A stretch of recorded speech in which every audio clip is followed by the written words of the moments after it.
This video is concerning 2015 to 2020 Rogues that isn't blowing warm air primarily on the driver's side, possibly passenger side as well. The problem could be a strip blend door spline or blend door actuator. This video describes how I diagnosed and fixed the Nissan Rogue strip blend door issue.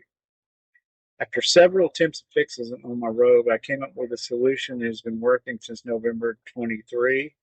I designed it and printed it with a 3D printer, the parts needed, and I will explain how to disassemble, install the new pieces, and reassemble everything. Here are the parts. I printed in nylon, so they'll last a long time, withstand the temperatures.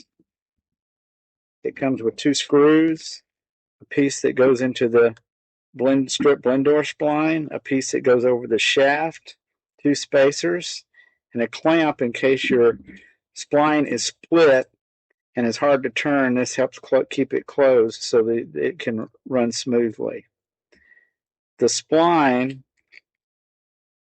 and the new piece on purpose slips if it goes too far. Instead of stripping out, and that's what caused us, one of the reasons the spline was stripped is because the torque of the actuator motor is pretty high, and every time you open the door or start the car, it zeroes and waits for the motor to stop and detects the stop. So it's pushing on it multiple times, and that's what looks like stripping it out. All right, step 1, remove the fuse cover. And you just pull this out right here with a screwdriver. Put it aside. Step 2 is there's 2 screws here, 10 millimeter, 2 bolts for the hood release.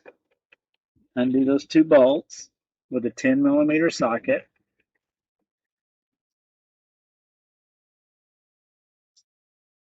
Once that's done, this will just fall down.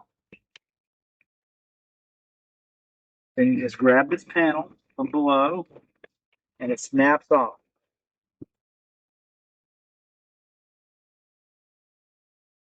To get this out of the way, you undo these plugs, and there's just a little clip you push in to pull out. Clips right here. Push it up, and it should just pull out. You just take the ones off needed to get the panel out of the way. Come here and grab this panel, and it just snaps off and pulls out. There's a little clip here that pulls from. There's a vent that's connected up here. I have this one off already. It snaps, and it's over this actuator. Because I have the part installed on this one already, it won't fit all the way back. That's why you leave it off. All this vent does is blows hot or cold air on your feet. With it off, it blows it on your knee instead.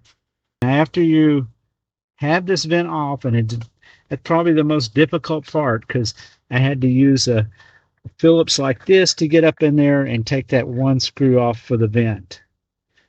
But you'll leave it off. Once you get that vent off, the actuator is right here. If you can see it, it's got the white on the back. And it won't have, of course, this kit's already installed on this one, but it's still got the same place for the screws right here and here. After the vent's off, it's easy to access it. So then you'll take the actuator off.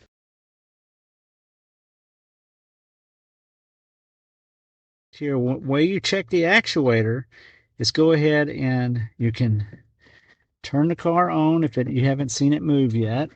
And if you can adjust the temperature and you'll see it move as well. So if the actuator moves when you adjust the temperature, then it's working, and that's not your problem. But this piece right here, if it looks stripped, and you got white particles are stripped and split, that's the problem. So if it's split bad, you can take the seat flap that I gave you, yeah, and you spread it out, put it over the piece. If you have to, you can pull it out a little bit with a little screwdriver and put it all the way around it and let it go. Next thing you do is you take this piece from the kit and you stick it in the stripped actuator spline. It should go all the way flush. It will fit good one way. It'll go in fairly easy and it'll go flush. And you should be able to turn the door by your hand then. Then you take the piece that goes on the actuator shaft, ensure that it's got a spring in it. There's a spring inside. Once you put it on the actuator shaft, it should spring back and forth as you see on with my thumb. You take these spacers and you put them on the actuators, hold them on there so it's easy to line up and screw in. So then you line it up, and then you take the screws provided, which will be long enough to go through the spacers, and screw it down.